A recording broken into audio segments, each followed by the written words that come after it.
Captain Vex of the Galactic Federation survey vessel Horizon drummed his claws against the command console. The ship had been monitoring the uncharted system for 3 standard rotations, and he was growing impatient. "Analysis complete, Captain," announced First Officer Mira, her scaled skin shimmering under the bridge lights. "We've detected technological signatures on the 3rd planet. Preliminary data suggests early spacefaring capabilities." Vex's 4 eyes narrowed. "Another species reaching for the stars. Should we make contact or continue observation?" "Contact protocols suggest observation for at least 1 full orbital cycle," Mira replied. "But there's something unusual about these readings." The captain leaned forward. "Explain." "Their atmospheric composition contains significantly higher oxygen levels than most habitable worlds. Their gravity is 1.2 times our standard. And their biology?" She hesitated. "It's unlike anything in our database." "How so?" "They appear to be endothermic carbon-based bipeds," Mira said. "But their endurance metrics are off the charts. And they've achieved technological advancement despite lacking natural weapons." Vex scoffed. "No natural weapons? No claws, fangs, venom sacs? How did they survive predators long enough to develop tools?" "Unknown, Captain. But they call themselves humans, and they're spreading across their planet at an alarming rate." The security chief, Draz, joined the conversation. "Captain, with respect, any species that thrives without natural defenses must have developed other advantages. I recommend caution." Vex waved his concerns away with a clawed hand. "We represent 12 of the galaxy's apex predator species, Commander. What threat could unarmed mammals pose?" He stood from his command chair. "Prepare a first contact team. I'll lead it personally." "Captain," protested Mira, "the protocols are guidelines, First Officer, not laws. If these humans lack basic defenses, they may benefit from early Federation protection." His mandibles clicked in amusement. "And their resources would benefit our expansion efforts." 2 planetary cycles later, the Federation landing craft descended through Earth's atmosphere. Touching down in a remote area designated as Montana, the team of 6 emerged, weapons holstered but visible. A standard intimidation tactic for first contact with pre-FTL species. The human settlement, ranch, according to their terminology, consisted of primitive structures and simple-wheeled vehicles. A single human male approached them across an open field. "Activate translators," Vex ordered, stepping forward. His imposing 3-meter frame towered over the human. "I am Captain Vex of the Galactic Federation. Your planet is now under our protection and jurisdiction." The human, Tom, according to their scans, showed no fear. This confused Vex. All species showed instinctive fear responses to predators, especially those with visible weapons. "Well," Tom said slowly, "that's mighty presumptuous of you." Vex's translator struggled with the regional dialect, but the lack of submission was clear. "Your cooperation is not required, merely preferred. Your species will benefit from our guidance." Tom removed the covering from his head, a hat, and ran a hand through his hair. "You folks come all this way just to tell me you're taking over my planet?" He chuckled. "Might want to reconsider that." The security team tensed, hands moving to weapons. "Your species has no natural defenses," Vex stated. "No claws, no significant strength. Submission is your logical choice." Tom smiled. It wasn't a friendly expression. "You know what's funny? Every predator thinks teeth and claws are what makes something dangerous." He gestured to the open field around them. "You should have done more homework." Vex was about to respond when Mira urgently called from the ship. "Captain, we're detecting multiple fast-moving objects approaching your position." The humans had been waiting for them all along. The first projectile struck Draz's environmental suit with enough force to rupture its protective layer. The security chief collapsed with a gurgling sound that haunted Vex's nightmares for years afterward. "Defensive positions," Vex commanded, drawing his plasma disruptor. His team scattered, seeking cover that didn't exist in the open field. 2 more fell before reaching the shuttle. From his position behind a rock formation, Vex activated his tactical scanner. It showed human heat, signatures converging from multiple directions, all maintaining distances beyond effective range of Federation sidearms. "What kind of weapons are they using?" he demanded through his comms. Mira's voice crackled back. Chemical propellant projectile weapons, primitive but effective at range. Another team member screamed as a projectile tore through his exoskeleton. 3 dead in less than a minute. Retreat to the shuttle, Vex ordered. He provided covering fire, his disruptor sending bolts of energy across the field, but the humans had already dispersed into covered positions. Only Vex and 1 security officer made it back to the shuttle. As the craft lifted off, projectiles pinged harmlessly off its hull. How? Vex demanded, mandibles clicking in agitation. How did primitives without natural weapons develop such lethal ranged capabilities? Back aboard the Horizon, the briefing room was tense. Half the first contact team was dead, the rest injured. The mission was an unprecedented disaster. Explain, Vex demanded of Science Officer Krell. Krell's membranes fluttered nervously. We underestimated several key factors about human evolution, Captain. Without natural weapons, they developed artificial ones early in their history. Without protective exoskeletons, they created armor. Without natural camouflage, they mastered concealment, Mira added. And their planet's higher gravity and oxygen content gives them extraordinary endurance. They're persistence predators. Persistence predators? Vex asked. They don't need to be faster than their prey, Krell explained. They simply keep following until the target collapses from exhaustion. They evolved on a planet where they were neither the strongest nor the fastest, so they developed stamina and adaptability instead. The tactical officer brought up a holographic display of Earth. Their military doctrines reflect this evolutionary history. They excel at warfare that maximizes their advantages: distance combat, technological leverage, and sustained campaigns. Vex slammed a claw against the table. We came in peace. No, Captain, Mira said quietly. We came with weapons visible and claimed their planet. To a species that evolved constantly fighting against stronger predators, we presented ourselves as the next threat to overcome. Vex narrowed his eyes. Options? Conventional military action would be costly, the tactical officer admitted. Their weapons may be primitive, but they're numerous, and their industrial capacity is substantial. Orbital bombardment would be effective. But it would violate Federation law, Mira finished. We initiated hostile contact. Planetary destruction would be considered genocide. Vex paced the briefing room. We need information. Send reconnaissance drones. I want to understand what we're dealing with. The drones returned disturbing data. Humans weren't just dangerous. They were preparing for war with remarkable speed. Military vehicles converged on the landing site. Global communications indicated a unified response forming. One more attempt at diplomacy, Vex decided. But this time, on their terms. The message was broadcast globally. The Federation sought peaceful relations. They requested a meeting with Earth's leaders. The humans' response was simple. Depart our solar system immediately. Any further landings will be considered acts of war. Vex faced a choice: escalate or retreat. His career, his pride, demanded the former. Logic demanded the latter. The Horizon remained in orbit despite the humans' ultimatum. Vex couldn't return to Federation space with a report of retreat before a pre-FTL species. His pride wouldn't allow it. Captain, Mira urged, we should withdraw. The humans' reaction. Time to our arrival suggests they've been preparing for extraterrestrial contact. They're paranoid and well-armed.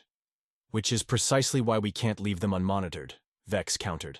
A potentially hostile species with their level of aggression? The Federation Council would never approve. The ship shuddered suddenly. Alarms blaring across the bridge. What was that? Vex demanded. The tactical officer's voice was strained. Kinetic impact, Captain. They've launched a primitive missile at us. Impossible, Vex sputtered. They don't have the technology to target orbital vessels. Evidently they do, Mira replied dryly. Damage report? Minor hull breach on Deck 7. Automated systems containing it. The tactical display updated. Captain, they're launching more.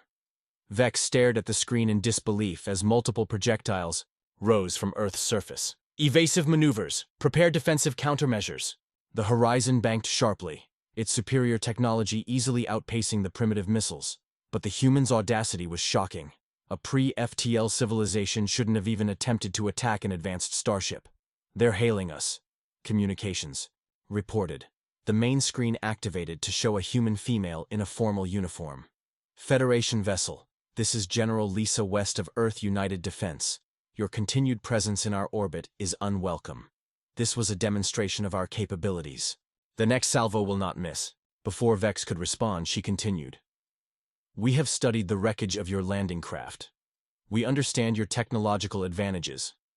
We also understand that you underestimate us, which is why your team approached without proper security protocols. Vex bristled but maintained his composure. General West, there has been a misunderstanding. The Federation comes in peace. Peace doesn't come armed with plasma weapons and territorial claims, Captain. We've monitored your communications. Your translators work both ways. Vex's blood ran cold. They'd intercepted and decoded Federation transmissions that quickly? You have 24 hours to leave our system, General West concluded. After that, we will consider all options available to us. The transmission ended. Can they actually threaten us? Vex asked the tactical officer. Their missiles can't penetrate our shields at full power, came the reply. But they're adapting quickly. The second wave of missiles adjusted course based on our evasive pattern. Science Officer Krell added, and our sensors detect unusual activity across their planet. They're mobilizing global resources, retrofitting civilian infrastructure for military purposes. It's impressive. Send a message to Federation Command, Vex ordered. Request reinforcements. The nearest battle group is 3 weeks away, Captain, Mira reminded him. Vex's mandibles clicked. In agitation. Then we negotiate for time. Open a channel. General West appeared again, expression guarded. General, Vex began. I propose a diplomatic exchange. A small delegation from your world could visit our vessel, observe our technology, and understand our intentions. Similarly, I would like to learn more about Earth culture. West's eyes narrowed. You want hostages, Captain? Guests, Vex corrected. As a show of mutual trust. Trust was broken when you claimed our planet upon landing. However, she paused. We will consider an exchange. 3 of our diplomats. For 3 of yours. Neutral location. Our moon. Vex agreed, seeing a chance to buy the time needed for reinforcements to arrive. What he didn't realize was that humans had been preparing for this moment for centuries through speculation, fiction, and paranoia. They weren't just ready for first contact. They had been rehearsing for it. The lunar base was a revelation. Nestled in the Sea of Tranquility, it represented humanity's first permanent extraplanetary settlement, a fact they had somehow concealed from Horizon's initial scans.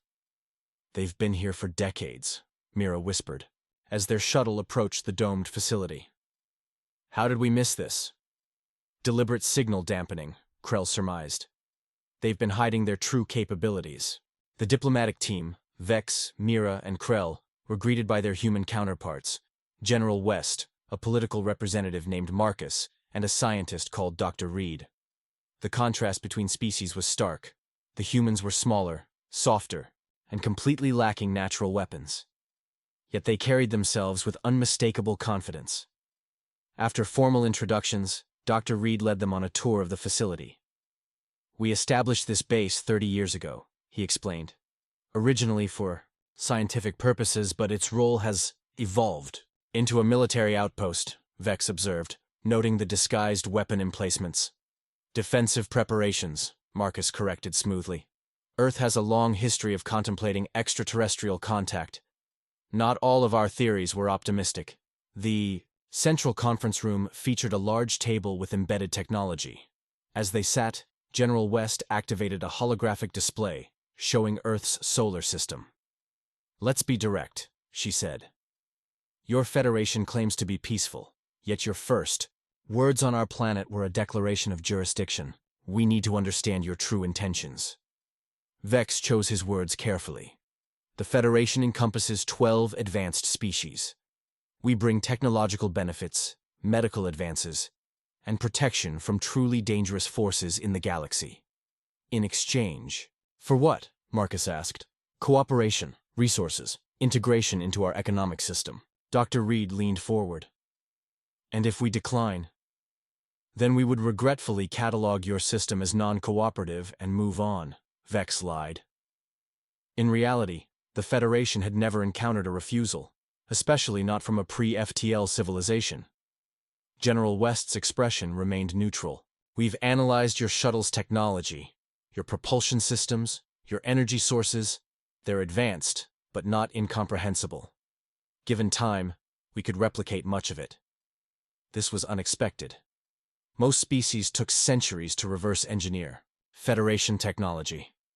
What General West means, Marcus interjected, is that we prefer partnership to subordination. Earth would consider joining your federation as equals, with appropriate representation. Impossible, Krell blurted. Pre-FTL species cannot. We're testing an FTL prototype next month, Dr. Reed interrupted casually. The principles aren't particularly complicated once you understand space-time malleability. The Federation team exchanged alarmed glances. This changed everything. If humans achieved independent FTL travel, controlling them would become exponentially more difficult. Perhaps, Mira suggested diplomatically, we should discuss transitional arrangements, a period during which Earth could be considered a protectorate rather than a full member. The negotiations continued for hours, revealing more surprising insights about humanity. They'd unified their planet's governance remarkably quickly after first contact. Their technological development was accelerating at rates that defied Federation models. And most concerning, they showed no fear, only determined adaptation. During a recess, Vex received an encrypted message from the horizon. Multiple small craft approaching from Earth. Stealth technology detected. Orders? Vex felt cold dread settle in his stomach. The negotiations were a distraction. We need to return to our vessel immediately, he announced, standing abruptly. There's been a development. General West smiled thinly. Ah, you've noticed our inspection team. Don't worry, Captain. They're simply ensuring your vessel poses no immediate threat while we talk. You sent boarders to my ship? Vex hissed. Observers, Marcus corrected. Just as you've been observing our planet. Fair exchange, wouldn't you say? The Federation's technological superiority was being systematically neutralized by human adaptability and preparation. What had begun as a routine first contact mission was becoming a diplomatic crisis unlike any in Federation history. The horizon hung in space, surrounded by small, agile human vessels. Though they posed no immediate threat to the advanced starship, their presence was a statement. Humans would not be intimidated. Aboard the lunar base, the diplomatic impasse continued. Vex had reluctantly agreed to allow a human observation team on his vessel, but only with Federation escorts. In return, the humans permitted Federation sensor drones to continue mapping Earth's surface. Your civilization is remarkably militarized, Krell noted during one session, displaying images of human military installations. For a species claiming peaceful intentions, you maintain disproportionate armed forces. Dr. Reed nodded thoughtfully.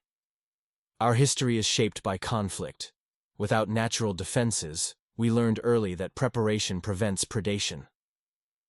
You see yourselves as prey? Mira asked, surprised. General West laughed without humor. Initially, yes. Early humans were hunted by numerous predators. We evolved not by becoming stronger than our adversaries, but by outsmarting them. Marcus added, our greatest advantage is anticipatory thinking, imagining threats before they materialize and preparing accordingly. Which explains your reaction to our arrival, Vex concluded. Precisely, General West confirmed. For centuries, we've contemplated first contact scenarios. The optimistic ones involve peaceful exchange. The pessimistic ones, she gestured around them. Well, we prepared for those too. During a meal break, Vex received disturbing news. Federation reinforcements had been delayed by an unexpected spatial anomaly. They wouldn't arrive for 6 weeks, not 3. Worse, the human observation team aboard the Horizon was methodically documenting all aspects of Federation technology. They're acquiring our knowledge at an alarming rate, his security chief reported. Their questions are precisely targeted. They already understand concepts that should be beyond them. That evening, Vex requested a private meeting with General West. They stood in an observation dome, Earth hanging blue and white above them. Your people are more advanced than you initially presented, Vex said. Why maintain the pretense of being a pre-FTL civilization? West studied him. When you're potentially facing a technologically superior adversary, it's advantageous to be underestimated. The Federation isn't your adversary. Your first words on Earth were a claim of jurisdiction, she reminded him. That's not how equals address each other. Vex's mandibles clicked in frustration. It's standard first contact protocol for pre-FTL species. And therein lies the problem, West said. Your protocols assume superiority. They're designed for conquest, not communion. Protection, Vex corrected. Is that what you tell yourselves? West turned to face him fully. Captain, humanity has a saying. The road to hell is paved with good intentions. Throughout our history, protection has often been the justification for subjugation. The uncomfortable truth in her words stung. Federation expansion had indeed been predicated on protecting less advanced species, while simultaneously acquiring their resources. What do you propose? Vex asked finally. A genuine alliance. Knowledge, exchange, trade, military cooperation when necessary, but Earth remains sovereign. The Federation Council would never… Then perhaps, West interrupted, the Federation needs to evolve. Just as humanity did when we realized that physical strength isn't the only form of power. Back aboard the Horizon, Vex faced a difficult decision. The humans were rapidly assimilating Federation technology. Their unified planetary response demonstrated remarkable coordination, and their lunar base contained weapon systems that, while primitive by Federation standards, were positioned to defend Earth effectively. We could still overwhelm them militarily, his tactical officer suggested. At what cost? Mira countered. They've displayed the ability to adapt quickly. A protracted conflict would be costly, and would violate Federation principles. Vex stared at the view screen showing Earth, such a deceptively peaceful-looking world, harboring a species that had evolved to turn disadvantages into strengths. Send a message to Federation Council, he decided. Recommend special diplomatic status for Earth, and… He hesitated. Request a formal review of first contact protocols. The galaxy was changing. Perhaps the Federation needed to change with it. Federation Council chambers fell silent as Vex concluded his report. The holographic representatives of 12 species looked on with expressions ranging from disbelief to outrage. You propose granting special status to a barely spacefaring species? High Counselor Traz's scales rippled with indignation. Based on what? Their audacity? Based on prudent assessment of their capabilities and potential, Vex replied steadily. The 3 months since first contact had changed him. Humans don't develop linearly like other species we've encountered. They advance exponentially when challenged. Science advisor Krell, now promoted for her insights on human behavior, displayed comparative charts. 6 standard cycles after acquiring samples of our technology, they've already replicated our basic shield systems. Their adaptability exceeds any species in our records. Military Commander Oryx leaned forward. Then we should act now, before they grow stronger. That would be catastrophic, Mira countered. Our simulations suggest a conflict would result in unacceptable casualties. Humans have a unique approach to warfare. They target vulnerabilities systematically and without remorse. Explain, demanded Counselor Varn. Vex activated a security recording from the Horizon. It showed a conversation between 2 human observers examining Federation propulsion systems. Their power distribution relies entirely on these conduits, one human noted. Concentrated targets, the other replied. If conflict occurs, targeting these across their fleet would disable rather than destroy. Minimal casualties, maximum effectiveness. Vex paused the recording. Within days, they identified critical weaknesses in systems they'd never seen before. They don't just fight, they solve combat like a puzzle. The council chambers erupted, in overlapping arguments. Some called for immediate military action, others for containment protocols, a few for the diplomatic approach Vex recommended. High Counselor Traz raised all 4 arms for silence. Captain Vex, you were selected for this mission because of your exemplary record. Yet you return recommending we treat this primitive species as equals. Why? Vex considered his answer carefully. Because underestimating them would be dangerous. Because their civilization developed in constant adaptation to threats. And because they've demonstrated more interest in cooperation than conquest. The debate continued for days. Eventually, a compromise emerged. Earth would receive a modified diplomatic status, not full Federation membership, but recognition of sovereignty with technological exchange protocols. Vex returned to Earth with the proposal. The human negotiation team, now expanded to include representatives from various Earth regions, received it with measured optimism. This is progress, Marcus acknowledged during a session in Washington, one of Earth's political centers. But these technology transfer restrictions are problematic. General West, now serving as Earth's defense coordinator, was more direct. You're still treating us as juniors, Captain Vex. These protocols allow you to monitor our development while limiting our access to advanced systems. The Federation has legitimate security concerns, Vex explained. Your species' advancement rate is unprecedented. Dr. Reed smiled slightly. That's precisely what worries you, isn't it? Not that we're dangerous now, but that we soon could be. The statement hung in the air, uncomfortable in its accuracy. Perhaps, suggested a new human representative, we should demonstrate our potential value as allies, not just our threat potential. This launched a new phase in negotiations.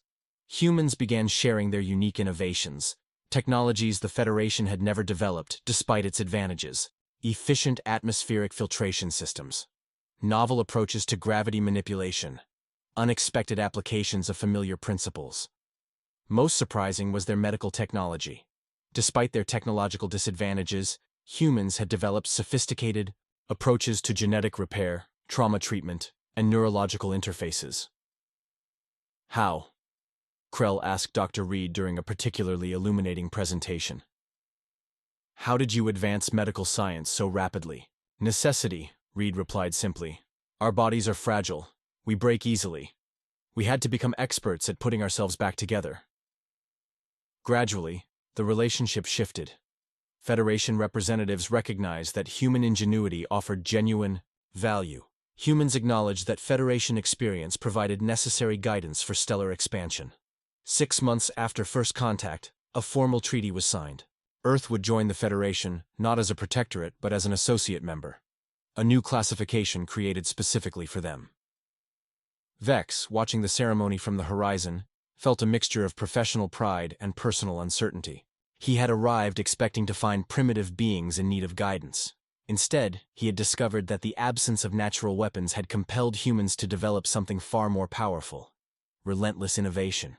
5 years after first contact, the Federation-Earth relationship had transformed galactic politics.